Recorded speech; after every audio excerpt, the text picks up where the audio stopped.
Our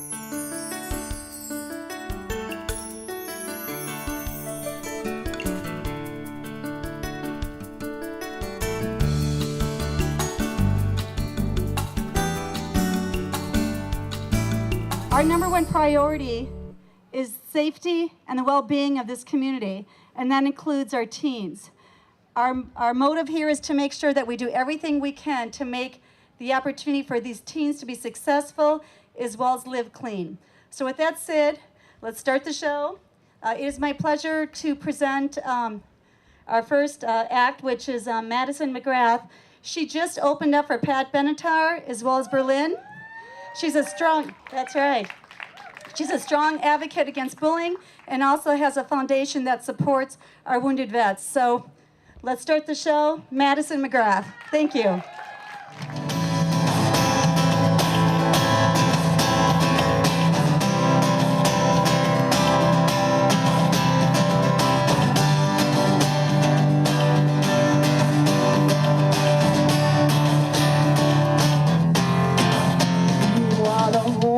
The light that I needed now. You are the strength, set me free.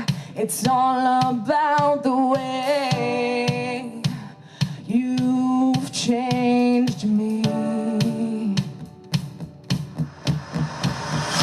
There was hope over there down by that rainbow. You know I'm searching for that pot of gold that I never found. There you were over there down in that corner. That's when I knew my search was over, and I had one hands down.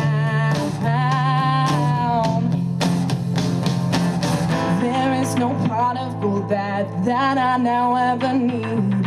When I saw your face, I had all that mattered to me. A breath of fresh air, a glimpse of the light. That's when the truth came into sight.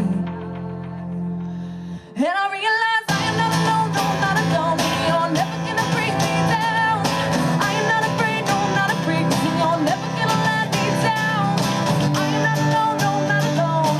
I am not alone, no, not alone now. They can say what they want, what they really want. They're never gonna bring us down.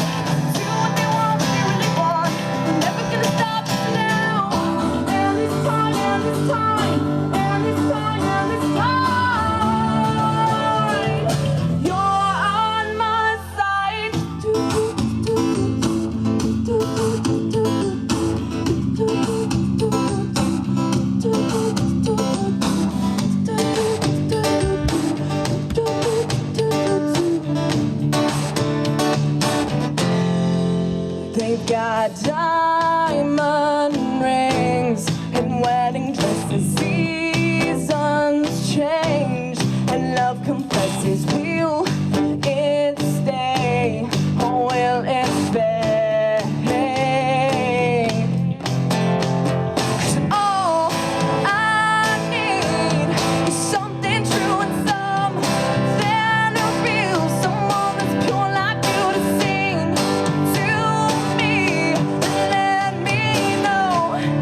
everybody doing this evening? Well, my name's Madison McGrath, and I'm very excited and pleased to be a part of this event tonight and spread awareness for this very important topic. Just to kind of introduce myself, I write all of my own music, and music is really my passion. It's really what I've dedicated my life to for the past 9 years. So I'm very excited to play my music with you guys tonight. This next song is a song that means a lot to me because as a songwriter, I really like to write songs that have a lot of meaning behind them that I think a lot of my peers can relate to. And I think the lyrics to this next song really relate to the topic of this event pretty well. I wrote this song right about the time when I was going to enter into high school. And I knew that in high school I was going to face a lot of bad examples, bad influences, peer pressure. And so I kind of wrote this song as a decision that I made for myself to resist all those things. And so by writing this song, I chose to stand up for myself, believe in myself, stand up for my values and my morals. And to me, it's just a very encouraging song, and I'm excited to share it with you guys. It's all about knowing that the choices that you make really do affect your life in the future, and if you control your choices, you can take control of your life. So this next song is called Up to You.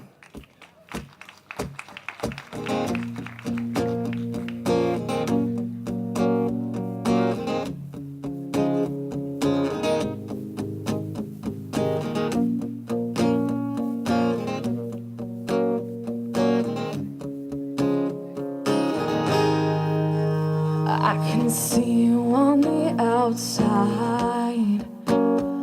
Yeah, I can see you standing there, but then there's nothing on the inside. Blurry vision, you're wearing, tearing down, down, down.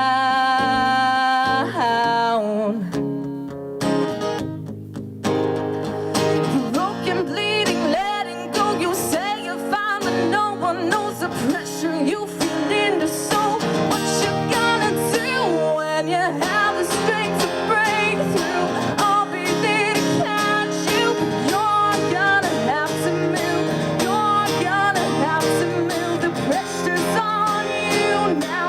I know that you know how. The choice is up to you. It's all up to you.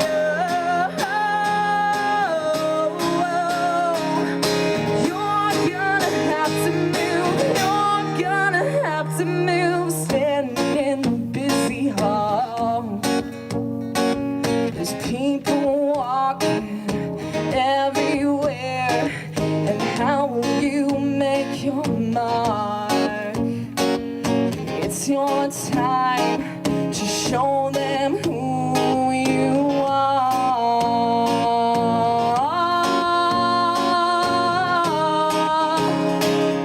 What you gonna do when you have the strength to break through? I'll be there to catch you. You're gonna have to move. You're gonna have to move. The pressure's on you now. I know that you know how. The choice is up to you.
Up next, we have a poet and performer. Nick is a Grand Slam poet champion. He performs everywhere, including juvenile detention centers, universities, and church. Sit back, be inspired by the poetry of Nick Macedo. Thank you. I know a girl that cut the angel wings off her back and replaced them with scars because she doesn't think she could ever look the part. She's got far too many regrets for somebody so forgiven.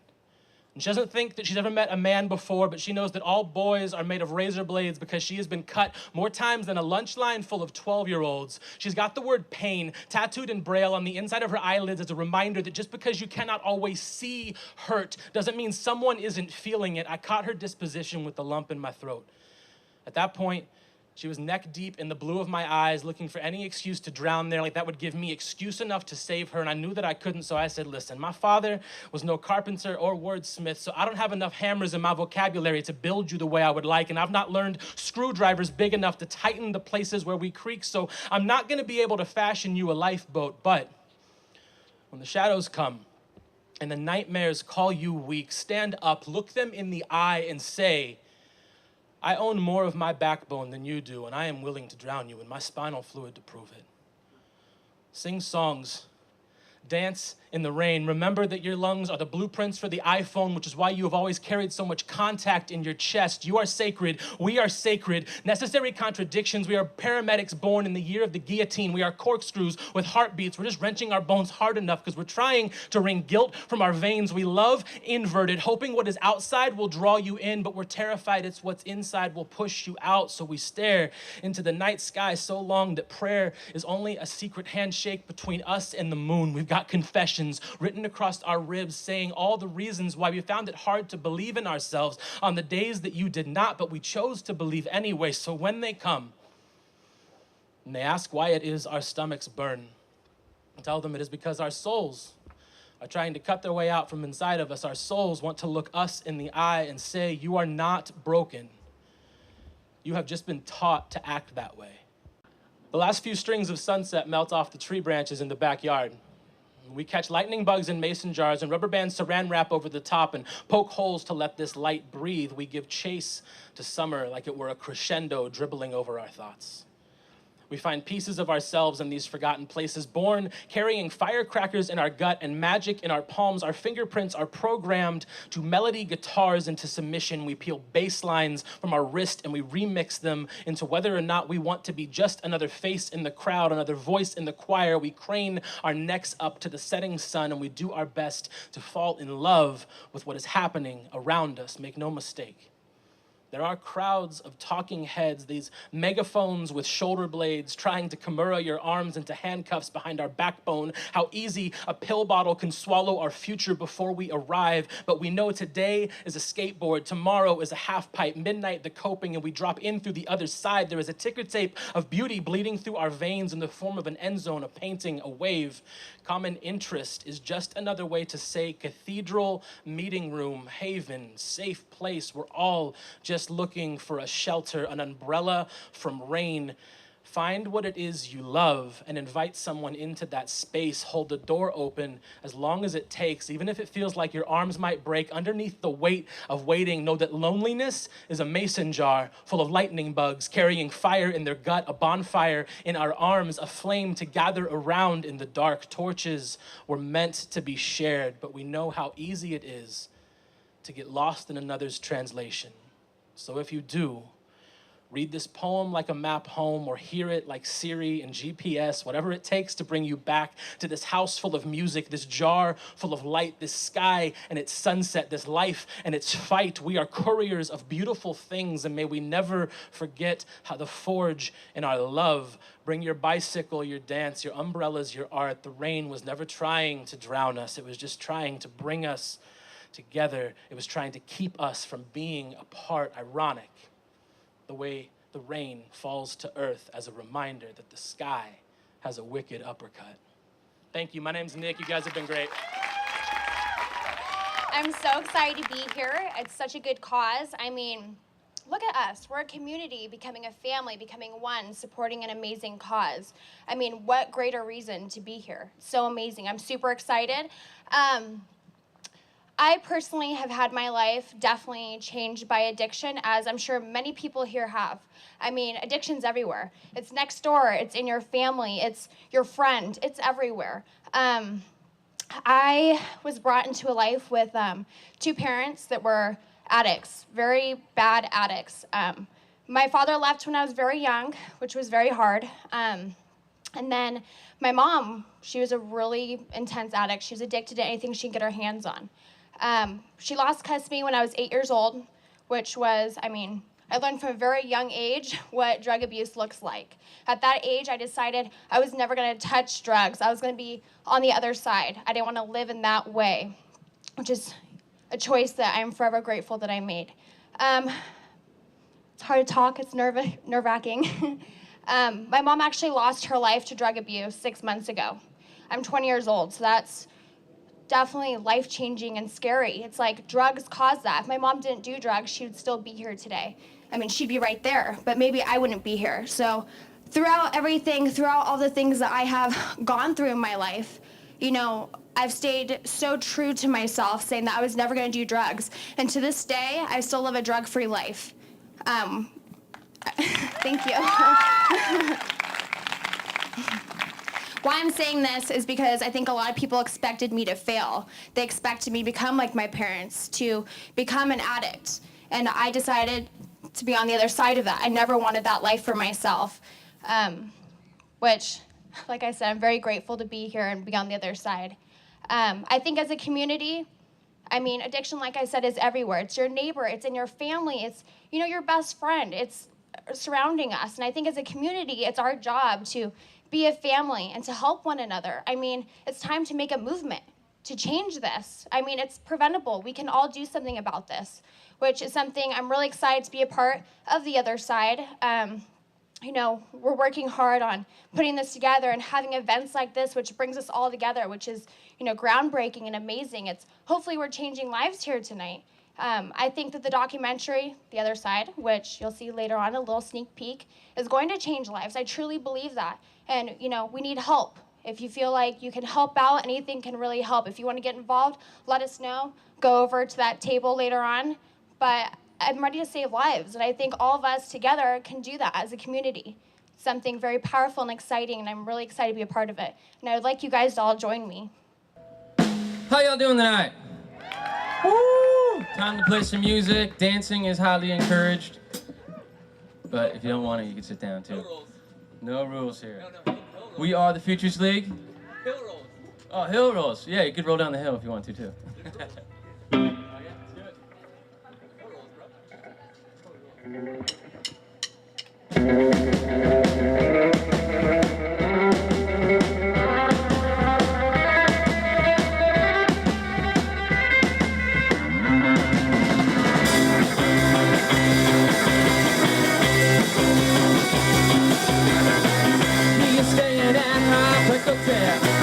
Love you, baby, I love you so well. You dress and sharp just like Jackie Kennedy. Oh, don't you try your luck on me. Give my loving, oh, give my loving a try. Yeah, you're coming every day and every night. I was looking so goddamn fine. I got a room, would you like to party? At the front desk, ask for me. Give my loving, oh, give my loving a try. I can tell that you know my name. Won't get my number, maybe I would do the same. Week by week and day by day. Oh, baby Johnny always gets his way. Give my loving, oh, give my loving a try. Give my loving, oh, give my loving a try.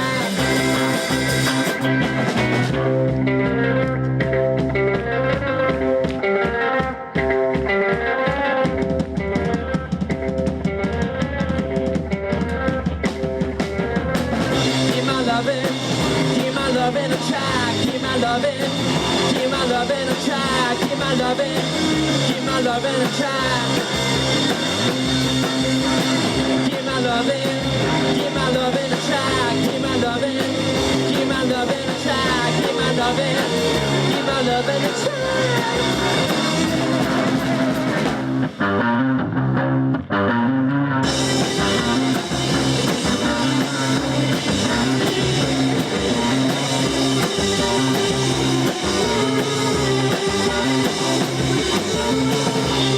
loving, keep my loving a track, keep my loving, keep my loving a track, keep my loving, keep my loving a track.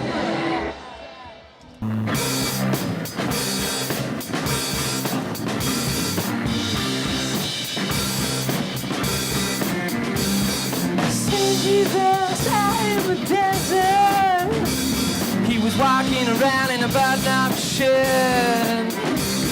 See Moses driving in a car. He was telling people he's gonna be a star. See you come, see you go. Walking around like a mulatto. Lord knows best, yes sir, yes sir, Lord knows best. Where you come, where you go, no matters where you've been and what you know. See my lady on a Friday night, yeah, she was messing around with some other guy.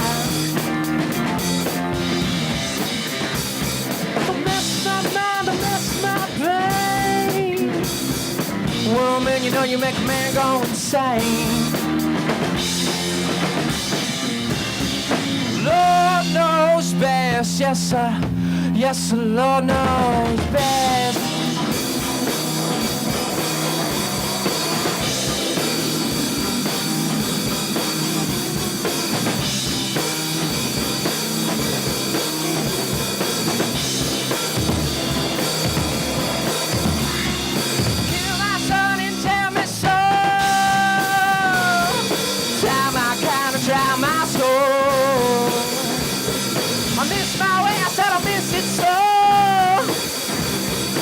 Tell me what to do and where to go.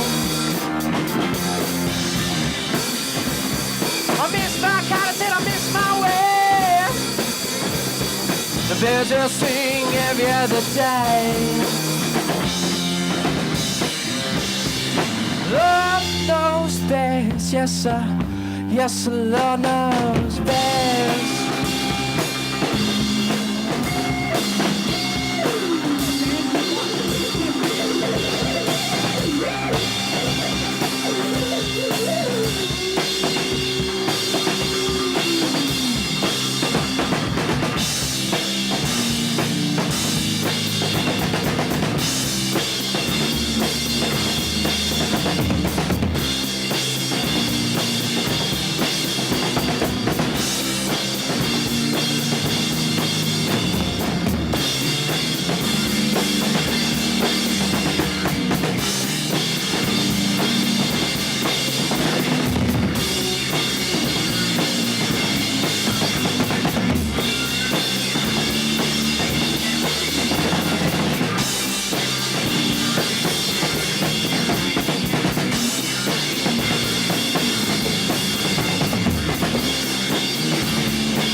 Okay, first of all, thank you guys so much for being here tonight.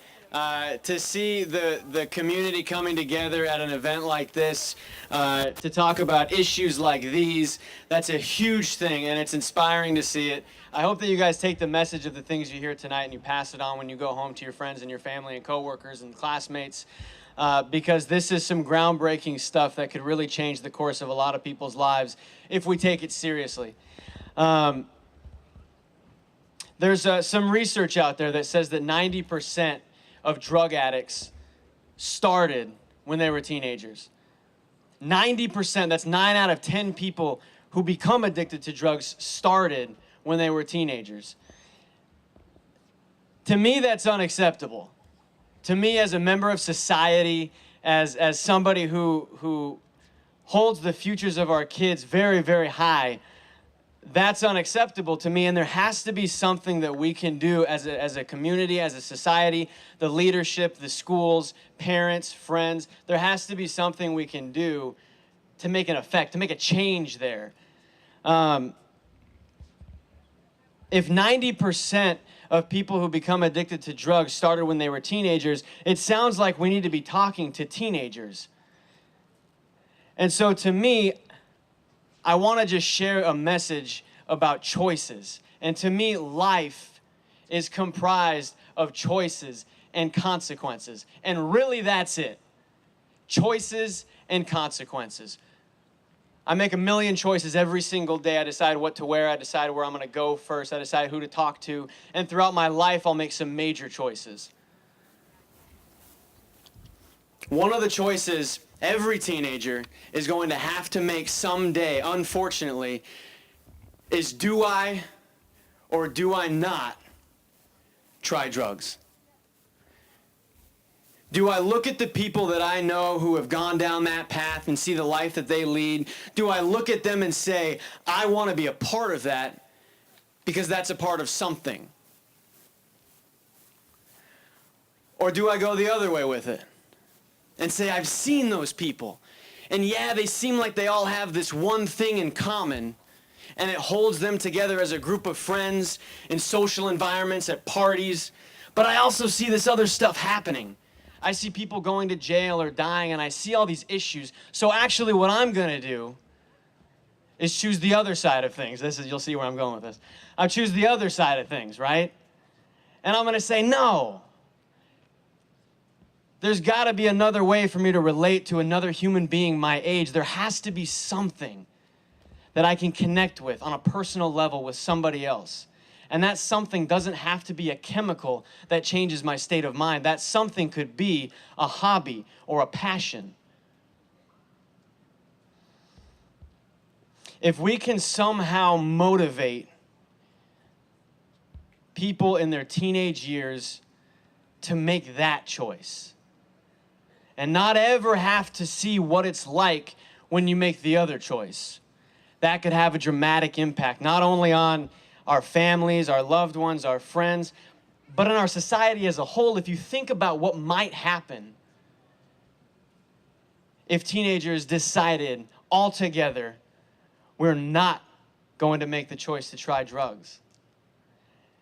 It sounds a little naive, and I realize that. It sounds like a pipe dream, but I don't think it's all that impossible. I think that if we can somehow stand together in strength, shoulder to shoulder, and say, our kids have got to make the right choice, and it's up to us to give them that choice and say, this is what it could look like. Not necessarily this what might go wrong if you choose drugs, but this is what you could do if you don't.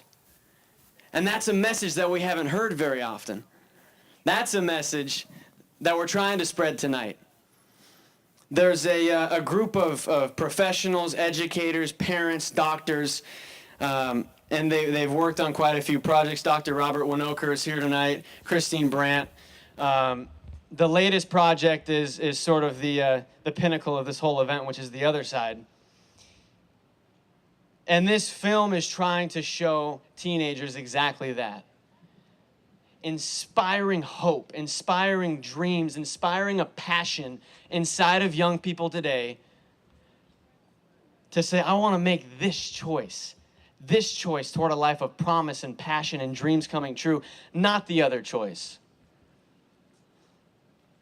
Now, this cause that we're all here for tonight is to try and ignite that passion in young people today. All the choices that I have to make on a daily basis lead to something. My life is not left to chance. I decide choice by choice throughout my day what my life is going to be. And if I can choose one choice at a time to not go to drugs, then I've got a world of opportunities out there. I've chosen the other side of that life. My name is Dominic Tierno, and I will be directing the film The Other Side. I'm not only looking forward to working on this film, I'm also looking forward to seeing the impact that it will make. What I really like about this idea and what makes this film unique is it's different from all the other things that I've seen as a student growing up myself. We're looking at kids who've never touched a drug, and we're finding that there really is a common denominator to their success. It's not the typical parents or adults trying to scare you away from doing drugs or trying to show you what drugs can do to your life. That's effective, but statistics have shown that we need to do something else. What I'm trying to do as a filmmaker and what our group is trying to do is inspire kids to not use drugs instead of scare them away from it. We believe by statistically proving that inspiring kids, mentoring them through high school, that our success rate in keeping kids off drugs will be very high. And at that point, we'd like to roll out this whole program, the documentary, the pledge program, nationwide to schools all over. One of the biggest reasons kids start doing drugs in high school is because of peer pressure, and I've witnessed this myself. You see your friends doing it, so you do it. So what if, instead of showing the friends that do party, drink, or do drugs, we show the friends who follow their passions and follow their goals, who think about their future, and because of it live a very fulfilling life. We have a great team of professionals committed to helping kids navigate their teen years drug-free. What we need from our community is the support and the backing to make this project happen. Without your support and donations to this project, we can't go any further. I hope you'll join us in becoming part of the solution. So we're doing something that I've never heard of happening before. I mean, everybody's looking at the problem and not at the heroes and the people that really made it. Why don't we study the solution and figure out what that looks like? To help kids remain drug-free, we've got to make that our top priority, especially starting at the middle school age and moving up to the high school age. If we can somehow get them to sign this pledge and commit themselves to being drug-free throughout high school and middle school, then the careers are there for them and it opens every door to the world for them in the future. Our goal, my personal goal, is to help navigate young adults that I see on a regular basis into a drug-free life. And I am very committed to being part of that solution. Let's go for it. Let's do something that has the potential to save lives. And if that means being a parent, and that means treating your child like a son or daughter, and if it means drug testing to keep them alive, I think it's absolutely imperative that we consider that as an option. Not giving in. I'm not giving in. I'm not giving in. I'm not giving